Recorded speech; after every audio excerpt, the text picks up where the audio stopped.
society. I want to take some questions from another part of the room. Yes? Yeah? Sure. When you mentioned about the 1960s and like how I think it's about the Cultural Revolution and how that really kind of staved off starvation, I've learned a whole lot about that. And so you had like the Green Revolution, that's Yeah, Norman Borlaug's green, a different Green Revolution. So we have crops that are yielding up a lot more product and things like that.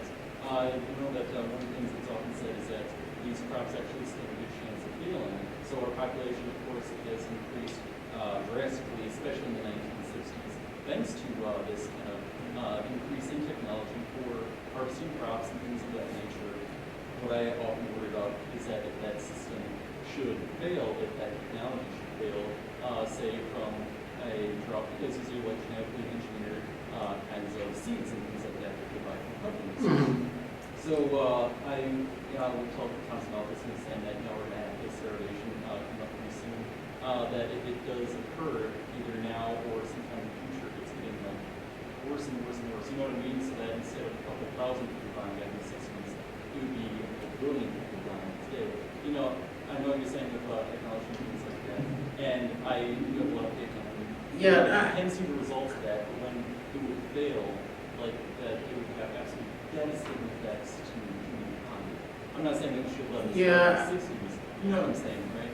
So I think, yeah, but I understand the point, but I would ask you to reconsider it from two perspectives. So the issue of any kind of issue, as I said, with any kind of technology, there's always the possibility of it going wrong. This is true of any sort of action in life. But if we're on the premise of using technology to solve problems, we can also use technology to solve problems created by technology, or the byproduct of technology. If you take the example of coal historically, I mean, coal, when it was burned, as I said, dramatically benefited the population, but it produced levels of air contamination that we would not stand for at all today. But thankfully, we have modern technology that doesn't necessitate it anymore. But at the time, it was necessary because, you know, it was either that lifestyle or be poor and have a shorter life expectancy. So the point of being a technological society is that you always have more options when something goes wrong, whether it's nature going wrong or the technology going wrong. And certainly in the realm of genetically modified crops, that's certainly the case. They can modify crops in all these amazing ways, to grow with very little water. I mean, a lot of what the Green Revolution was just figuring out how to make new kinds of crops that didn't work in other conditions. You have much more ability to irrigate. So in that case, I think that's a perfect illustration of how beneficial it is. But the other thing is, just from a moral perspective, I mean, think about, let's say I'm person number 5 billion in the world. So I wouldn't be alive if it weren't for modern thing. And let's say there's some drought in 10 years that wipes me out. Would I rather have not been alive? Right? So whatever the catastrophe is, it can't be worse than me not being, for me, than me never having been alive. So we can't say, oh, it's so bad for there to be 7 billion people and then 3 billion of them die, so we should just have a population of 1 billion. I mean, and really it comes down to, we can look at them in the aggregate, but really it's all about people's choices. So when parents have kids, they should think about, can I sustain these kids? You know, what is the outlook? And if you think, for example, just on a minor level, like if you think energy prices are going to spike because the green movement is really succeeding, you probably don't want to have 12 kids. I mean, so it's really a rights issue on a local level, although in the aggregate, it's incredibly beneficial to have technology, and you can't make an argument that someone is better off never having lived. At least not to me. I mean, I'm not convinced by that. Yes. Yeah, go ahead. So your institute, or the Industrial Progress Movement, how is that similar to the Rocky Mountain Institute? And are you guys working together? Or I know it's kind of the opposite spectrum, but it's kind of the same idea. Sorry. Yeah. No one knows why I'm laughing. So the Rocky Mountain Institute is, I always get his name wrong, but Amory Lovins, or Amory, but I call him Amory Lovins. He's an interesting guy. He's a major figure, one of the major heroes in the green movement. Let's put it this way. When Amory Lovins, there was a really revealing episode in the history of green energy. So what I've argued about green energy is really because it's based on this ideal of anti-impact, not changing nature. It's really anti-energy at the core. That's been my hypothesis tonight. And Amory Lovins did me a favor by giving me one of the greatest quotes ever illustrating this. And this is what happened when there was an announcement, which wasn't true, but it doesn't matter, that there was the possibility of, that we would likely have fusion, it's called nuclear fusion technology. This is in 1989. And this would be the cheapest, cleanest, most abundant source ever, and it would solve all the world's energy problems. And you would think, oh, wouldn't this be what the green movement would love? But if you really think of the green movement as anti-changing nature, you should realize, no, it wouldn't. Because not only do we have to change nature a lot to produce any form of energy, the way we consume energy is to change nature. So when you use, let's say you have a free source, almost a free source of automotive fuel, that means you're going to be driving all over the place. If you have a free source of building, if it's almost free to do construction, you're going to build a lot more stuff. You're going to move a lot more stuff around. You're going to make a much bigger footprint. So the whole purpose of energy, in many ways, is to make a footprint for human benefit. And if you get that the green movement is really about anti-footprint at the core, and that all the rest of the stuff like anti-pollution is stuff that we should own, because it's stuff that we should all believe in, and that's certainly consistent with capitalism, then Lovin's reaction makes sense. You know what he said? When fusion came out, he said, I actually have the exact quote on my back, but it's within 3 words of this. He says, giving society a fully, cheap, clean, abundant source of energy would be like giving an idiot child a machine gun. As I said, an idiot child a machine gun.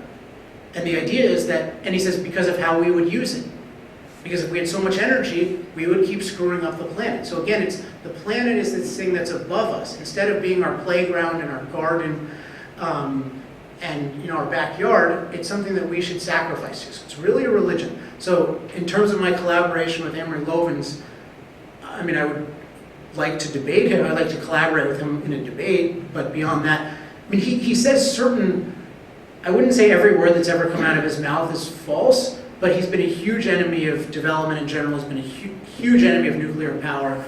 And he's definitely one of my least favorite human beings on the planet.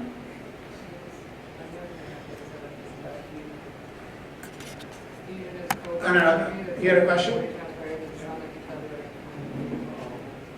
So I'm in an ecological economics class right now. Okay. I don't know the author of her book, but pretty much she starts out in the first 3 chapters talking about the law of thermodynamics. I'm sorry, what was that? The law of thermodynamics. Yes, okay, I know that. So, there's not one, but there's a couple. right. So she uses that as the premise for why we should be sustainable. Uh-huh. Stuff like that. So you didn't mention that at all. Yeah, because it was, I was trying to get at sort of the core nature of it, but it's one of the premises behind the idea that capitalism and freedom are unsustainable and development are unsustainable is one of the premises behind this opposition to all these practical forms of energy. So what is the relevant law of thermodynamics here is entropy, which has to do with there's a natural tendency of energy toward disorder. So for example, there's a law of conservation of energy, which means that you don't create new energy, it just changes its forms. But the way in which it changes its forms is you start out with a more concentrated form, and then it goes to a less concentrated form.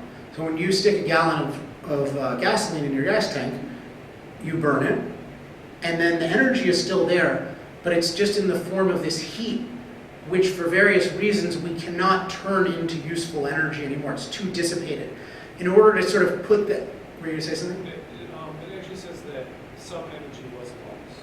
Or you can't, if you were to harness that energy again, you can't harness it. That's what I was getting at. So if you look at sort of ways of measuring energy, I'm trying to keep it simple, but they'll have what's called the BTU content, which is called the heat energy of a given thing. And with any given engine, it will be able to harness a certain amount of that. So your typical gasoline engine might be 20% of that. A really, really good diesel engine might be 40 or 50% of that. But in any case, none of this matters too much. It's just this is how things work. So that's why we're looking for always looking to find concentrated sources. And then once we use them, we need to find a new concentrated source. And that much is certainly true. So that's true with the sun, though, right? When you use the way a solar panel works, is it can take a certain amount of the sun. It's hard, but it can take a certain amount and convert it to useful electricity that you can do work with.